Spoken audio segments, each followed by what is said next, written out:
Assalamualaikum warahmatullahi wabarakatuh.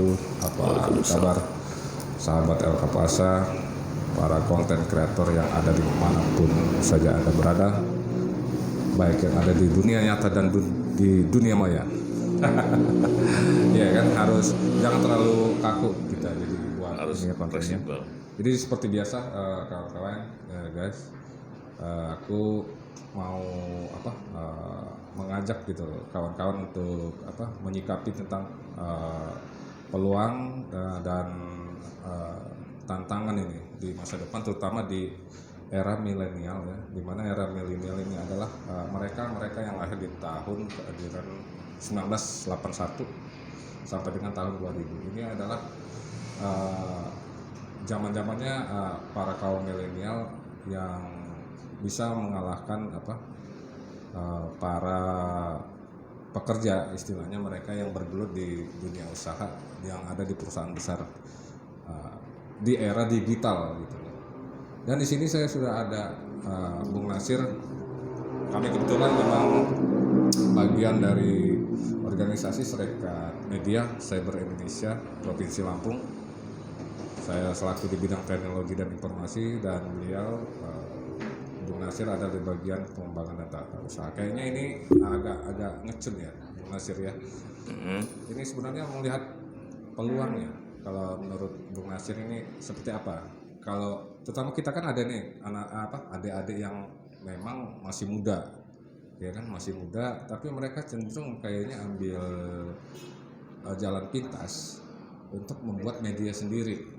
Jadi kita bicaranya tentang media, kawan-kawan. Membuat media sendiri ketimbang memang terlebih dahulu, kalau kita dulu kan bergabung dengan sebuah media di harian atau belajar dulu ya. Jadi kita ada polanya dulu, ada proyeksi, ada budget, ya kan. Nah ini terpola hingga terbentuk, dan memang zamannya juga waktu dulu teknologi belum ada, ya kan. Kita pakai tulisan cepat tuh, sehingga cepat ini. Nah kalau sehubungan dengan itu atau korelasinya dengan itu, kalau CMC sendiri gimana sebenarnya bisa melihat peluang atau secara pribadi, meskipun seragam kita di CMC gitu, silakan. Ya, kalau ngelihat dinamika perkembangan zaman Android dan manusia-manusianya sangat mudah benar cari duit lewat usaha sendiri. Contoh dia online sekarang ini sangat mudah dibuat. Dia bisa buat media online apa saja namanya, brandnya apa aja, sudah itu dia bikin badan hukumnya sehingga dia mudah untuk ke pemerintah, swasta dan segala macam. Di pribadi maupun brandnya itu nggak jadi persoalan zaman sekarang. Iya. Karena kan Dikesampingkan dulu. ya gitu. Dikesampingkan karena pemerintah atau institusi itu melihat yang penting berbadan hukum gitu, tanpa melihat dia senior atau junior, nggak dilihat itu zaman sekarang. Ini dinamika yang luar biasa, fantastis lah ya, perlu diiniin.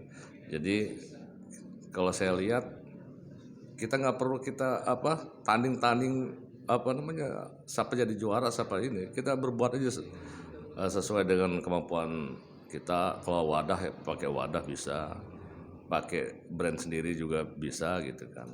Bila perlu dua-duanya bisa gitu, itu lebih bagus lagi gitu. Ya, penerimaan pemerintah sendiri memang terhadap yang baru ini sangat welcome ya mereka ya. Welcome karena mereka bicara verifikasi. Nah, jadi kalau dia lengkap secara badan hukum, ya itu udah verifikasi menurut mereka gitu kan. Nah kita harus ikut pada akhirnya kan. Nah, seperti itulah dinamika yang terjadi sekarang ini. Ya, jadi sekarang ini memang zamannya digital ya, serba digital, di mana memang kecenderungan yang sifatnya fisik seperti koran itu bukannya mendoakan, tapi memang lambat laun itu bakal nggak dilihat orang lagi gitu ya kan. Ya makanya ada istilahnya konvergensi media dari cetak, online dan streaming. Dan memang jadi sahabat-sahabat semua, kita sedang mengarah ke sana semuanya. Cuma memang perlu penyempurnaan lagi, terutama dari perangkat, sumber daya, dan semua instrumen itu akhirnya nanti harus memang digunakan untuk mendukung itu semua. Kita sendiri Bung Nasir memang sudah lama bergelut di media, terutama di online ini kan. Karena memang eranya memang sudah digital gitu. Iya. Jadi kalau bicara media, kita emang di lingkungan yang kategori tua lah gitu ya. Kategori tua ya. Karena Bukan tua di jalan ini ya. selalu di jalan. Tua di jalan. Nah, jadi kan dari era koran, era mesin ketik dulu mah ya kan, tulisan tangan gitu.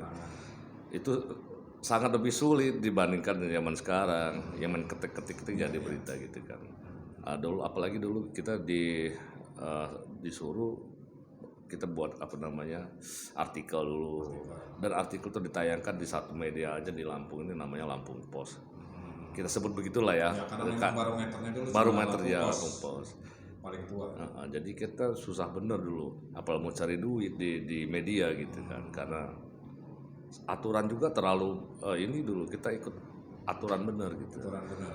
Kalau sekarang ini kan siapapun bisa jadi wartawan. Iya. Ya, sudah itu ilmunya banyak di googling gitu ya, di browsing kita bisa ilmu gitu. Dan sekarang ini saya lihat banyak maaf ini ya bukan kita bicara ngecilin wartawan. Mereka bisa belajar di browsing, bisa di Google itu, dan dia terapkan di lapangan. Gitu. Nah, jadi mereka sudah kuat, merasa kuat gitu. Pada akhirnya kita sendiri bukannya ngalah ya, tapi ngeri ngelihat perkembangannya ini gitu. Nah, sementara kita masih mindset zaman dulu gitu. Nah, pada akhirnya kita harus mau nggak mau, suka nggak suka, kita harus ikut zaman ini. Ikut zamannya. Kalau kita nggak ikut zaman, kita tergusur ya, terdegradasi, saingan sendiri. Slip terkubur malah. Kita nggak bisa berkompetitif. Nggak bisa.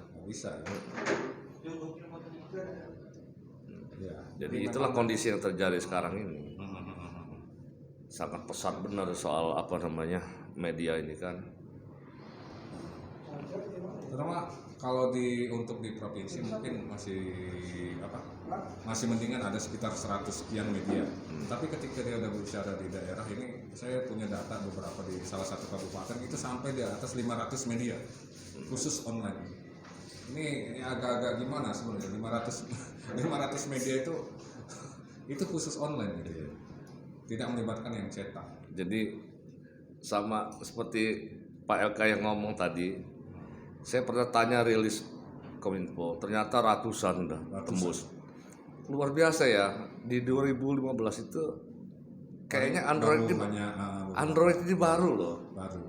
2016 2015 ya, itu baru.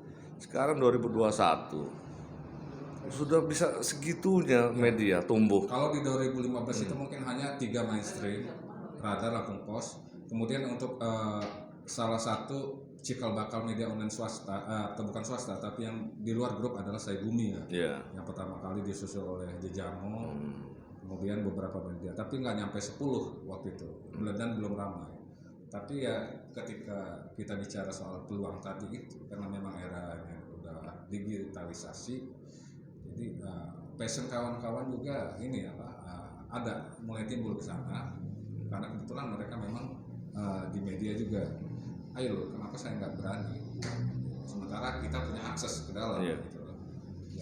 Ini akses ke dalam ini sangat penting demi hidup dan keberlangsungan si pemilik medianya. Itu saja mungkin. Ya, seperti itulah kira-kira dinamika yang terjadi sekarang ini. Jadi sangat mudah untuk cari uang ketika kita berbadan hukum lengkap. Apalagi kita didasari dengan kayak sekarang nih bahasanya UKW ya lagi. Ya, UKW. Familiar benar ya. Uji kompetensi wartawan. Ya, uji kompetensi wartawan itu sangat meyakinkan pemerintahan gitu kan. Karena itu bakal ditanya gitu. Jadi selain kita mengacu ke ekonomi soal media, itu juga penting benar gitu kan. Jadi itu aja kayak kira-kira. Siap, oke. Terima kasih atas penjelasannya yang cukup panjang lebar, dan mudah-mudahan ini ada manfaatnya, ada benefitnya ya sahabat-sahabat proses ini. Jadi memang di era digitalisasi susah amat. Ini memang sudah eranya bagi kawan-kawan, terutama kaum muda, ayo terjun, bukan hanya soal di bidang itu, tapi tapi apa yang berbau dengan digital maka manfaatkan itu karena kedepannya digital yang menguasai semua pasar pekerjaan ataupun jenis yang akan dilakukan rekan-rekan semua. Sementara yang fisik udah bakal itu. Oke, demikian. Terima kasih atas ininya. Mudah-mudahan ini ada manfaatnya ya. Dan jangan lupa like, subscribe, and share. Oke. Terima kasih. Wassalamualaikum warahmatullahi wabarakatuh. Waalaikumsalam.